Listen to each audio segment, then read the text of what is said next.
Eh bien, bonjour, c'est ma première vidéo.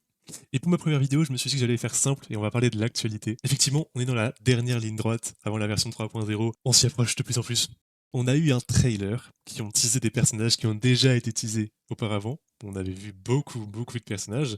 Mais là, un trailer qui est axé sur Kyoan, Galbrena et Chisa. Désolé pour la prononciation, je fais au mieux, je n'ai aucune idée de la bonne prononciation. Et ce trailer nous donne pas mal d'infos sur leur rôle, leur capacité et leur place dans l'histoire. Je mettrai évidemment le trailer à la fin de la vidéo pour que vous puissiez en profiter sans ma voix. Et donc là, ce qu'on va faire, c'est que je vais faire un tour complet de ce qu'on sait à leur sujet, de leurs forces potentielles et de comment gérer vos ressources pour ne pas vous faire piéger par Augusta et Yuno, qui sont certes magnifiques, mais peut-être pas autant que la suite.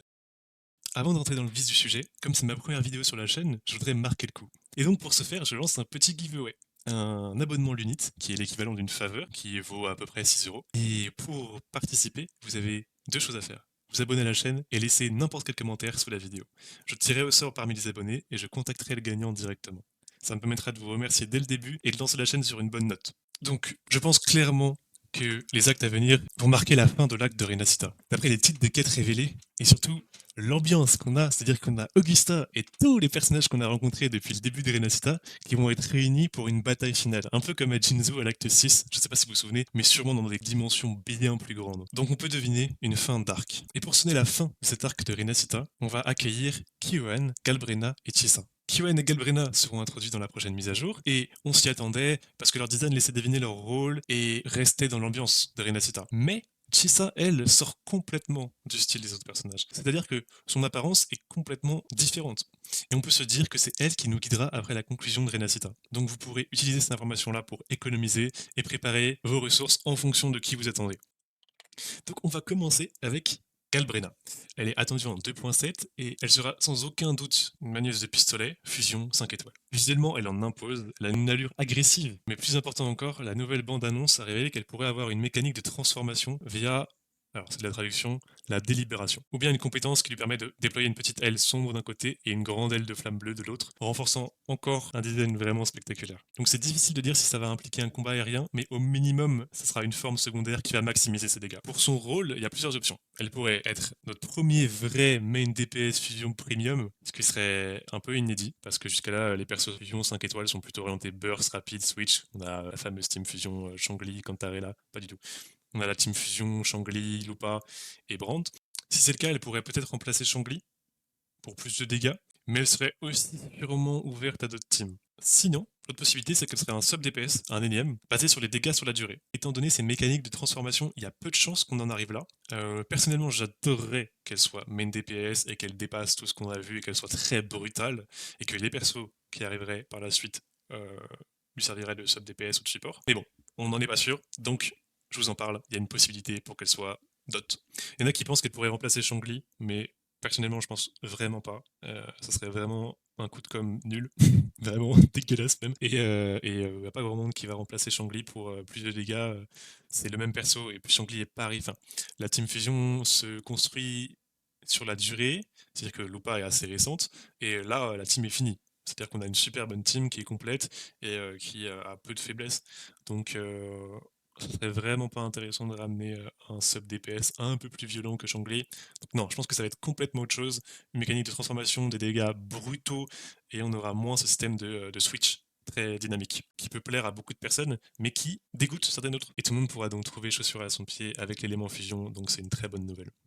Et quant au mystérieux sabreur errant Kiwan, il reste encore très énigmatique. Au départ, on pensait que ce serait un personnage avec un rôle de support, mais Yuno a déjà pris son rôle, donc ses attributs restent encore un peu mystérieux, mais on a quand même quelques hypothèses. On pourrait penser à un DPS glaciaux, basé sur des bursts en AOE, mais c'est peu probable vu son design. Plus probablement le meilleur sub-DPS Spectro, qui serait lié à Jinxie, parce qu'il a l'air originaire de Jinzu, en réalité.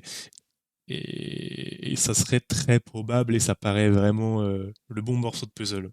Ou alors, il pourrait être un sub DPS pour Augusta, et on a déjà Yuno qui fait ça.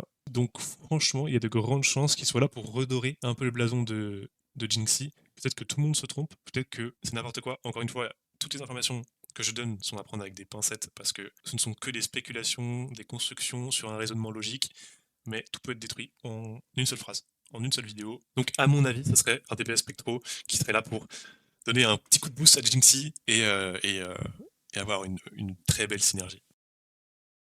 Et à la toute fin du trailer, on aperçoit Shisa, ce qui laisse entendre qu'elle sera le personnage vedette de la 2.8. Comme elle semble être la seule 5 étoiles prévue pour cette version, on pourrait voir arriver en parallèle le tout premier 4 étoiles de Renacita. Oui, le tout premier. Juste avant de quitter la région pour une nouvelle zone, et qu'elle devrait d'ailleurs nous faire découvrir. Pour son rôle, il est logique d'attendre une DPS Glacio Burst, ce qui serait bien plus adapté à elle que à Kiwan. Donc si Kiwan ne l'est pas, ça veut dire qu'elle le sera. Car Carlotta, notre DPS Glacio actuel, en tant qu'elle le meilleur, est aujourd'hui le plus ancien du roster, donc cela ferait sens, parce qu'elle date un peu maintenant. Ouais. Sinon, on a d'autres hypothèses qui disent qu'elle pourrait être liée à l'élément Avoc, mais je suis beaucoup moins fan de celle-là, et ce serait tellement cliché, étant donné son style, écolière, Avoc, enfin, truc sombre, bref, un peu la flemme. Mais c'est une grosse DPS Glacio Burst, là je suis très content. Franchement, j'aimerais beaucoup. Et c'est les théories qui sont les plus appréciées et surtout les plus viables. Dans tous les cas, Shisa sera un perso très puissant, même si elle risque d'être un piège, entre gros guillemets, juste avant l'arrivée des personnages du page 3.0 qui introduiront sûrement des nouvelles mécaniques, je n'en doute pas, incroyables. Donc, à voir. On ne peut rien dire pour l'instant, mais il y a des chances qu'ils fassent ce stratagème que beaucoup de gachas font également. Donc en résumé, on arrive dans la phase finale de Renacita. Il est donc plus important que jamais de bien gérer vos astrits, car Kuro va sans doute vous matraquer de personnages intéressants jusqu'en 3.0 et recommencer en 3.0 et de jamais s'arrêter. Avec les infos qu'on a, on peut déjà un peu planifier nos pools et voir selon nos priorités, selon notre box, etc. En parallèle, l'histoire principale promet un final épique. De ce que j'ai vu, ça risque d'être assez intéressant. Vous allez le voir tout de suite dans le trailer.